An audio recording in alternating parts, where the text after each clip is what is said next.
What is up, guys? McAfee Speed coming at you. Super smash packed episode for you today. Gonna cover a lot of stuff, so let's just jump right into it. Recently, if you watch the channel regularly, you would know that we reviewed the HDS 68 caliber CO2 powered double barrel shotgun by Umarex. This is marketed as a home defense, less than lethal type of a deterrent, and the power we measured this at was in excess of 24 joules, 18 full foot-pounds with the light rubber balls this came with from the factory. I don't know who called this a 16 joules somewhere in testing, but it is severely underrated and provides a hefty increase in power over what the manual says you're gonna get with that small mod. Enter SSR. SSR is the only company that I currently see on Amazon that's making these nicely packaged, true name branded type ammunition for this product that I can find. Now, are there other things being sold out there? Yeah, but they're under weird brand names and they're by small companies and they don't come in any packaging, just a bag. Kind of sketchy, right? They have the rubber steel balls, which we tested in the previous episode. These are 7.3 grain powder steel rubber mix, kind of a polymer heavier riot ball style ammunition. Then you get the rubber balls. These are considered training rounds, but these rubber balls, if they're anywhere in the neighborhood of 4.1 to 4.3 grams, are probably going to be moving around 380 feet per second, which gave us 24 foot-pounds of energy last time we chronied. Now, I've never tested this specific brand, so this will be a head-to-head competition between the steel power balls and the rubber balls from SSR. A lot of people make a lot of claims about less than lethal stuff, but today we're gonna find out what the cold truth is on multiple targets. We're gonna give it the yoga mat test as seen in the last episode, and also get into some other interesting tests as well. Enter the bullet trap. This is the hardest working member and most underpaid member of our team. This guy has been in service for at least 2 years now, maybe closer to 3 years now, and I made this in my garage. I basically welded a bunch of plate steel together and then welded another sheet of plate steel on the back, so it's about 1/4 of an inch thick on this back plate.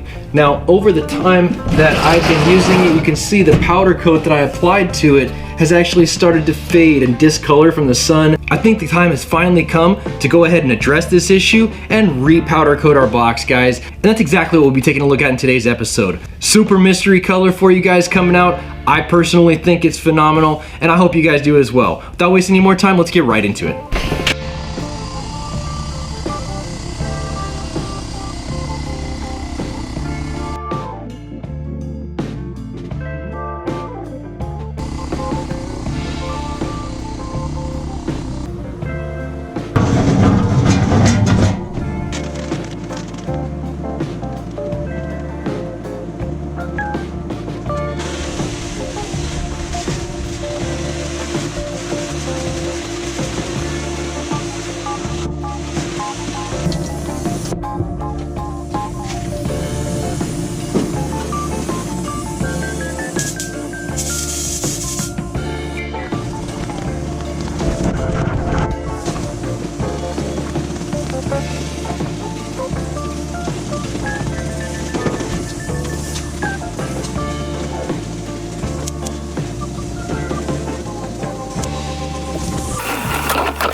Alright guys, as stated in previous videos, chrony segments are some of my least favorite segments to do just because they are so generic as far as the data is concerned. but even though I find them personally boring, I know that you guys take a lot away from the raw data that's generated. So I feel like we should standardize this test as much as possible to compare the velocity between the rubber steel balls that we have on the left here and the fully rubber balls here on the right hand side. Now there's a difference of about 3 grams, not grains, gentlemen, weight-wise between the rubber steel balls and the standard rubber balls. The way I had this figured, the rubber steel ball will be shot first out of the left-hand barrel, and then the plain rubber ball will be shot out of the exact same barrel, so as to standardize the testing for you guys as much as possible. 2 shots fairly close together at the top of the CO2 cartridge in the same temperature from the same barrel. Only difference at that point should be the ammunition. Hopefully we're able to generate some really good data here, guys. Let's see what we got. And we give her the bump real quick. And fire.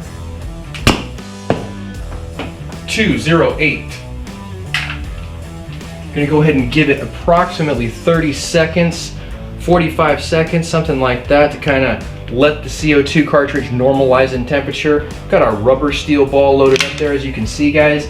And we'll go ahead and take another shot once we've given that cartridge a chance to stabilize. And fire. 321 feet per second.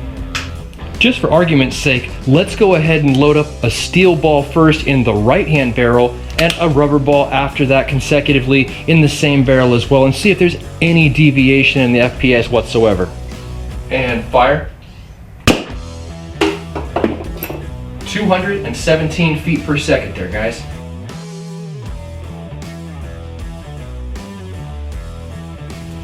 Let's go ahead and load up a rubber one. And fire. 313 feet per second, guys.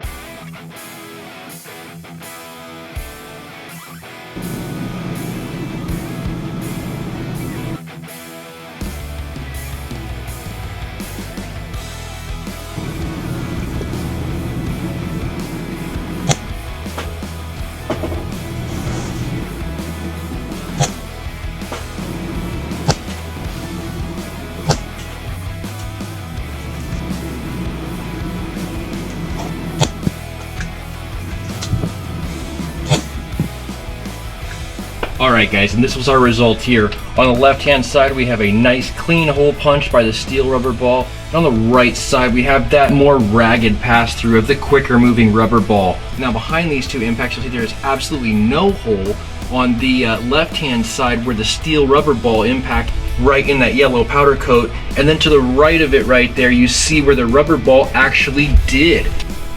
Now there's no hole in the enclosure itself, but that's definitely passing through 2 layers of yoga mat with the rubber ball. Alright guys, well I hope this has been an eye-opening experience for you. In the world of air guns, typically the heavier the projectile is, the more energy you're going to make with a CO2, PCP, or even multi-pump pneumatic rifle. This doesn't quite qualify as a rifle, but I figured that the same basic physics would apply. Completely not the case. In this case, we saw the lighter ammunition actually screaming downrange at a high enough velocity to go ahead and completely outclass the energy that the other steel rubber balls were making. Having done a little bit more testing on this thing, guys, I am definitely glad that I went ahead and picked one of these up. The 16 joules of energy that this is rated at is a complete fallacy. To the guy who was putting the power rating on these at the factory, you had one job. Literally, this is quite akin to what Volkswagen did as far as their smog testing with the diesels. They said it was one thing, completely different animal. Same thing here with the Umarex HDS 68 caliber, guys. They're telling you it's 16 joules, it's more in the neighborhood of 23 to 25 joules. So having actually validated the energy to be where it is at the 20 plus joule level, I'm gonna leave this up to you guys in the comments section to decide whether or not you feel this would be a good, less than lethal home defense weapon. Alright guys, I think I'm gonna end the video here, but if you like this video, give it a thumbs up. You wanna see more content like this, make sure you subscribe for more with that notifications button so you can stay current on what's going on the channel, as well as when new videos come out. If you've really liked this video, make sure you share it so somebody else can see it, and I'll catch you guys in the next one.